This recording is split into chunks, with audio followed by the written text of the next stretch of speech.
And the Masters of the Universe. Masters of the Universe is the movie 5-year-old me dreamed of watching in the 80s.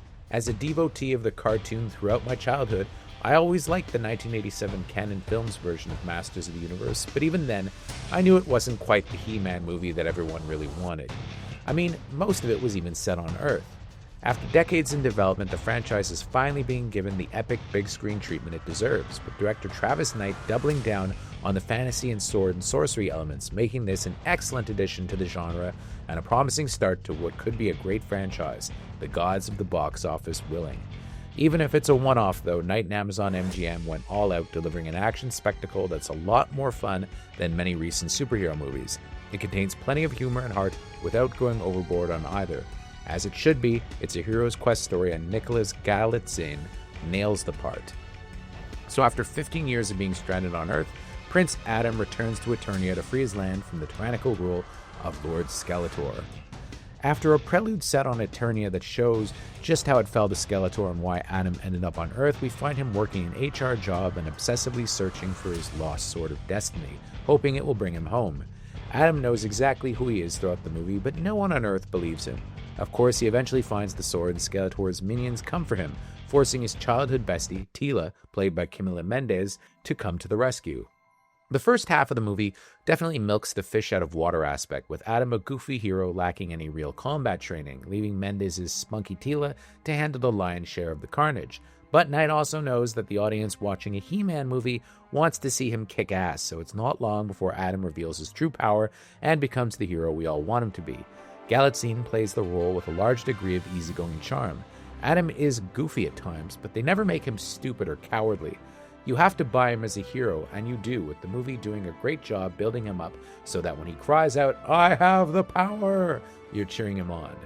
The supporting cast is good, with Mendes making a strong heroine in her own right. Idris Elba plays Man-at-Arms, who starts the film as a swaggering hero, but after failing to protect his king and queen, becomes a drunken wastrel, forcing him to pull himself together once Adam re-enters the fray.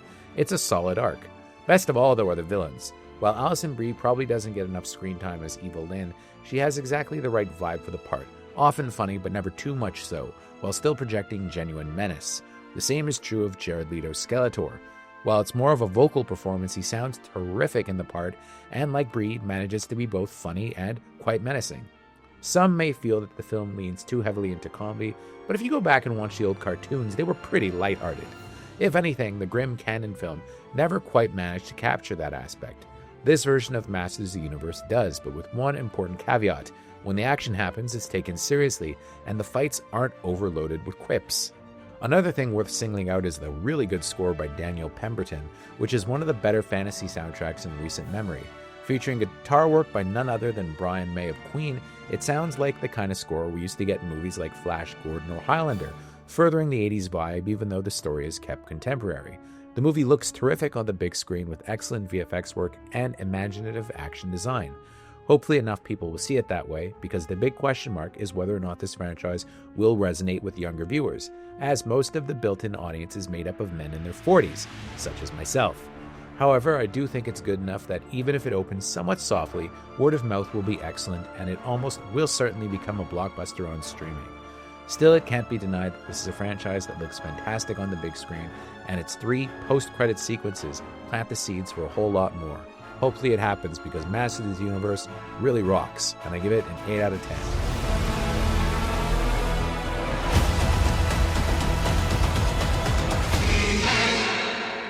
Thank you for clicking on our video, everybody. If you like what you saw here, make sure you like the video and subscribe and share with your friends who like this sort of content. We're an independent company, and we appreciate all of your support.